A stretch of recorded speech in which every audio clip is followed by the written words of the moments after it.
దేవుని నామానికి మహిమ కలుగును గాక. అందరూ కొందనాలు. ఒక్క నిమిషం స్కిప్ చేయకుండా బాగా వినండి. నీ జీవితంలో పరిశుద్ధాత్మ దేవుడు ఆలోచనతో మాట్లాడుతున్నమాట.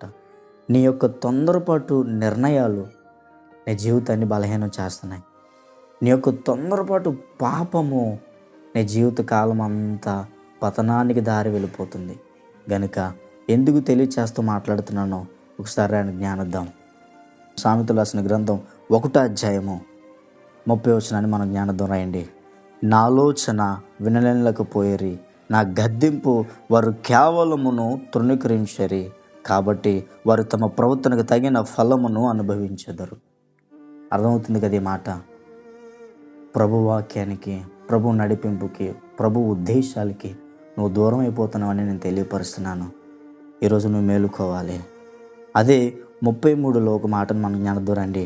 నా ఉపదేశం అంగీకరించేవాడు సురక్షితంగా నివసించి వాడు కీడు వచ్చినప్పుడు భయము లేకుండా నెమ్మదిగా ఉండును. అర్థమవుతుంది కదా. ఈరోజు నీవు దేవుణ్ణి ఆశ్రయించిన వ్యక్తిగా ఉంటే కీడైన, పాపమైన, అపరాధమైన ధైర్యముగా దాన్ని జయించగలిగిన స్థితిలో ఉంటావు. సురక్షితంగా నేను నువ్వు కాపాడుకుంటావు. ఇదే జీవితంలో నువ్వు ఉంటే నీ వ్యక్తిగత జీవితాన్ని కాపాడుకుంటావు. గనుక దేవుని మాటకు, దేవుని వాక్యానికి నువ్వు లోబడితే నేను చెప్తున్నాను, సురక్షితముగా నీ ఆత్మీయ జీవితాన్ని కాపాడుకుంటావు. అందరికీ వందనాలు.